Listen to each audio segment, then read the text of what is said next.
En diciembre de 2024, un exoficial de la Patrulla de Caminos de California llamado Greg Musgrove puso un casete en un reproductor de audio en su oficina en casa, en el condado de Ventura, y escuchó algo que ninguna otra persona en el mundo había escuchado en más de 30 años, la voz de Michael Jackson. No era una canción conocida. No era un remix. Ara Jackson en el estudio, entre 1989 y 1991, bromeando, dirigiendo la grabación y cantando 12 canciones que nunca llegaron a ningún álbum, que nunca tuvieron título oficial, que el mundo no sabía que existían. Musgrove se puso de pie. Le temblaron las manos. Y luego empezó a entender lo que realmente tenía entre los dedos, y por qué lo que encontró no era solo un casete abandonado, sino la punta de un iceberg musical de proporciones que el propio Jackson protegió con más cuidado que cualquier otra cosa en su vida. Para entender qué había en ese almacén, y por qué lo que se encontró después de la muerte de Jackson cambió todo lo que el mundo pensaba saber sobre su legado, hay que retroceder al momento en que el artista más vendido de la historia empezó a construir, con una disciplina casi obsesiva, su propio archivo secreto. Michael Jackson grababa constantemente. No era un artista que esperaba la inspiración. Desde los años 70, cuando todavía era adolescente, hasta los últimos meses de su vida, grabó en cada estudio al que tuvo acceso, a veces de noche, a veces sin informarle a nadie. Los ingenieros de sonido que trabajaron con él durante su carrera describieron un proceso que se parecía más a la acumulación que a la producción. Bill Bottrell, uno de sus colaboradores más cercanos, estimó que Jackson grabó entre 1000 y 2000 canciones a lo largo de su carrera de 3 décadas. Bruce Swirian, el ingeniero de sonido que mezcló Thriller, confirmó que solo una pequeña fracción del catálogo total de Jackson fue lanzada al público. No porque las otras canciones fueran malas, sino porque Jackson era el árbitro absoluto de lo que salía y lo que se quedaba, y la mayoría se quedaba. Eso convirtió sus archivos personales en algo que la industria musical nunca había visto antes, una bodega de creación que, al momento de su muerte, contenía materiales suficientes para seguir lanzando música durante décadas. El almacén que Musgrove encontró en Danais, en el Valle de San Fernando, no pertenecía a Jackson directamente. Pertenecía a Brian Loran, un productor y cantante que colaboró intensamente con Jackson entre 1989 y 1991, el periodo de transición entre los álbumes Bad y Dangerous. Loren produjo en 1990 la canción Do the Bartman para Los Simpsons, un proyecto en el que Jackson participó de forma anónima según fuentes cercanas al proyecto. Pero lo más importante que Loren dejó en ese cuarto alquilado, antes de desaparecer sin dejar rastro, fueron 12 grabaciones de Michael Jackson que nunca existieron públicamente. Musgrove, que había empezado a comprar unidades de almacenamiento abandonadas como pasatiempo después de retirarse de la patrulla de caminos, recibió un aviso de un asociado sobre esa unidad. Cuando abrió las cajas, encontró cassettes y cintas DAT. Cuando las puso a reproducir, lo que escuchó lo dejó sin palabras. Entre las 12 pistas había una canción llamada Don't Believe It, en la que la letra abordaba directamente los rumores mediáticos que persiguieron a Jackson durante los años más difíciles de su vida. Había otra llamada Seven Digits, en la que Jackson mismo explicaba en la cinta el significado de la canción. Los 7 dígitos eran los números de identificación asignados a los cuerpos en las morgues. Y había lo que puede ser el hallazgo más extraño de todos, una colaboración de rap entre Michael Jackson y LL Cool J titulada Truth on Youth.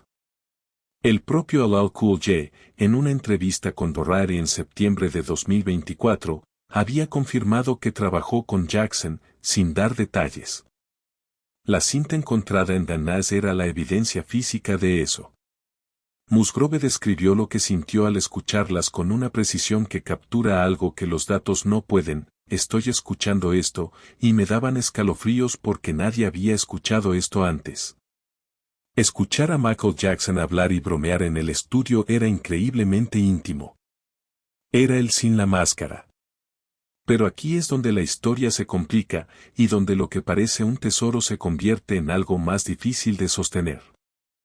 Musgrove contactó al estate de Michael Jackson con sus hallazgos. El estate respondió con una carta oficial. Las cintas encontradas en The NAS eran copias DAT, no los masters originales. Los masters, según el estate, ya estaban en sus propias bóvedas. La carta también dejó en claro algo que hizo que el valor de las cintas, en términos prácticos, se derrumbara. Ni Musgrove ni cualquier comprador futuro tendría derechos de autor sobre esas grabaciones o composiciones. El estate no quiso comprarlas, sin dar razones. Las canciones no podían ser publicadas. El único movimiento legal posible era llevarlas a una casa de subastas y venderlas a coleccionistas privados que nunca podrían compartirlas con el mundo. Lo que esas cintas revelaron no era que Jackson tenía canciones escondidas que el mundo no conocía. Era que el sistema de protección que Jackson construyó alrededor de su música era tan hermético que ni siquiera un hallazgo físico accidental podía penetrarlo. Las bóvedas del estate de Michael Jackson son, en términos legales y financieros, uno de los activos más complejos de la historia del entretenimiento. Al momento de su muerte en junio de 2009, LaToya Jackson declaró públicamente que había encontrado en la residencia de Holmby Hills 2 discos duros que contenían más de 100 canciones inéditas, muchas de las cuales ni siquiera estaban registradas formalmente. Ingenieros de sonido del estate que comparecieron posteriormente en el juicio fiscal contra el IRS confirmaron bajo juramento que al momento de la muerte de Jackson existían exactamente 83 canciones inéditas en condición de ser lanzadas comercialmente.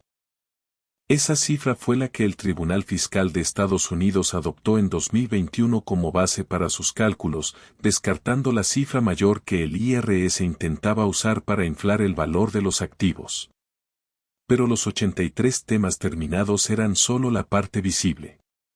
Según declaraciones de los colaboradores más cercanos a Jackson, el resto del archivo era una mezcla de esbozos vocales, melodías tarareadas sobre instrumentales, colaboraciones incompletas con artistas de primer nivel, y fragmentos de proyectos que Jackson abandonó y retomó a lo largo de décadas. Su manager Frank Deleo, antes de morir en 2011, había estimado que aproximadamente 100 canciones completas permanecían sin lanzar, incluyendo colaboraciones con Akon, will.i.am, N.E.Yo y otros artistas contemporáneos. Hay un par de canciones que grabamos para el álbum Bad que tuvimos que cortar que son sensacionales, dijo Deleo en 2010. Esas canciones todavía no han salido. El problema era, y sigue siendo, que el estado de ese archivo no depende de su calidad sino de quien controla las llaves.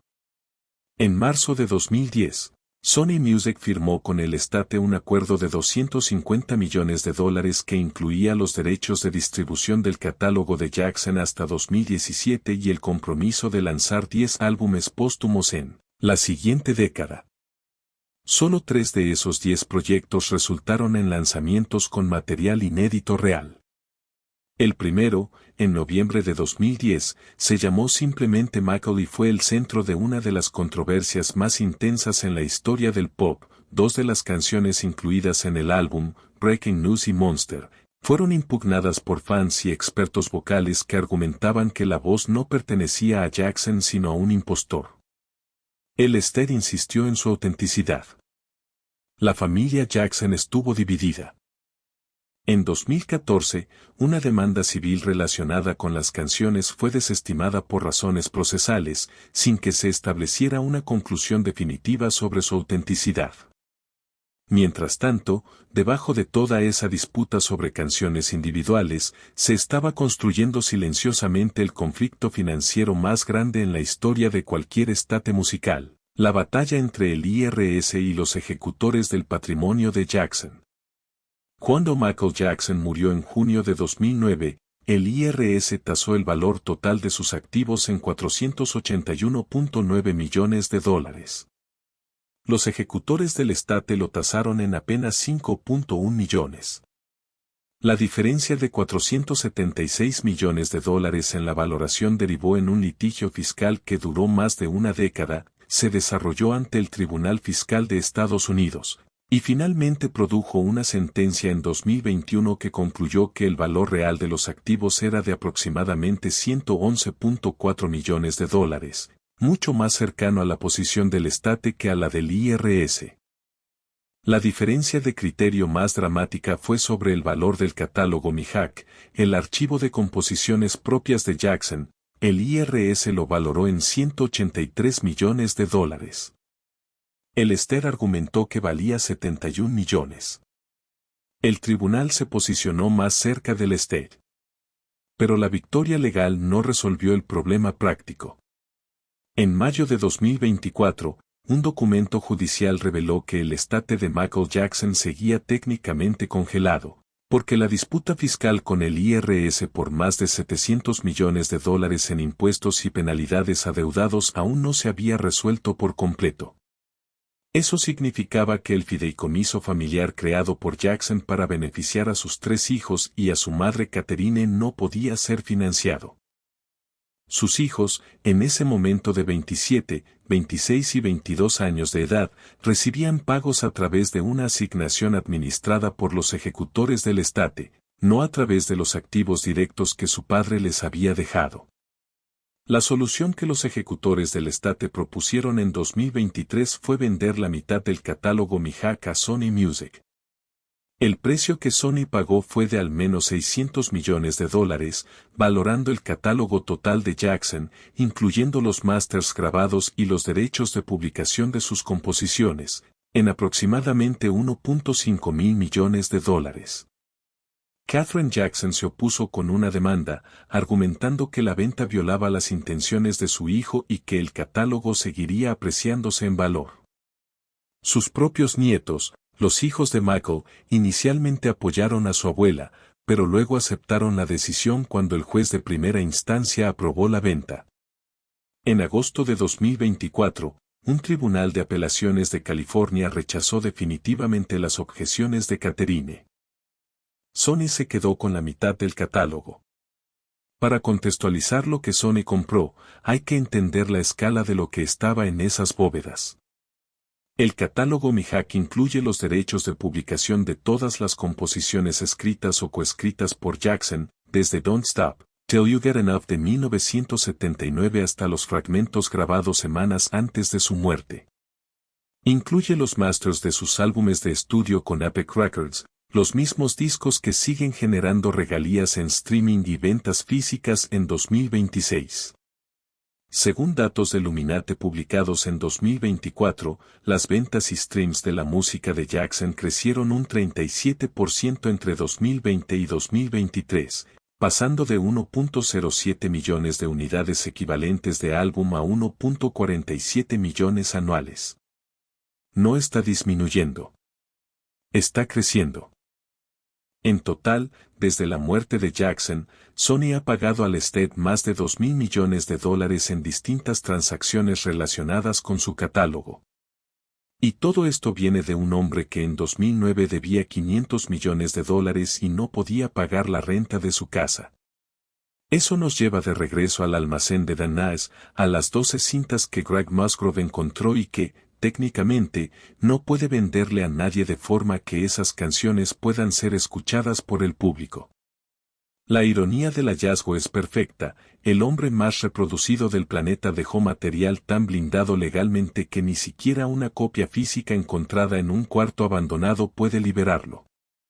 El sistema que Jackson construyó para controlar su propia música, la misma red de fideicomisos, compañías y derechos que lo convirtió en el artista más rico post-mortem de la historia, es también la jaula que mantiene esas canciones en silencio. Pero hay algo que esas cintas, y todo lo que representan, sí revelan con claridad. Lo que Jackson protegió con mayor ferocidad durante su vida no fue su imagen, ni su nombre, ni su fortuna. Fue lo que hacía cuando nadie miraba. En esas grabaciones de Dan Naes, escuchadas por un ex policía en su oficina de casa, Jackson bromea con el productor, pregunta si el ritmo está bien, prueba una melodía y la descarta, empieza otra. Es el Michael que no existía en los escenarios ni en las portadas de los tabloides. Es el artista a solas con el trabajo. Y ahora, en 2024 y 2025, mientras Sony Music consolida su control sobre un catálogo valorado en más de 1.5 mil millones de dólares, mientras los herederos de Jackson esperan que una disputa fiscal de 700 millones de dólares se resuelva para poder acceder a lo que les dejó su padre, y mientras un exoficial de policía intenta llevar 12 casetes a una casa de subastas porque es lo único que la ley le permite hacer con ellos. La pregunta que queda suspendida en el aire no es financiera ni legal. La pregunta es cuántas canciones más están guardadas en cuartos que nadie ha abierto, en discos duros que nadie ha revisado, en archivos sin etiquetar en servidores de estudios de grabación que cambiaron de dueño 2 o 3 veces desde 1991. Y si el sistema que Jackson construyó para protegerlas tiene suficiente fuerza para mantenerlas silenciadas para siempre, o si en algún momento, en algún almacén del Valle de San Fernando o de Encino o de Londres, alguien pondrá un casete en un reproductor y escuchará algo que cambiará, una vez más, lo que el mundo pensaba que sabía sobre él. Michael Jackson vendió más de 400 millones de discos en vida. Lo que nunca salió podría ser igual de grande. La diferencia es que esta vez, él no está aquí para decidir si el mundo merece escucharlo.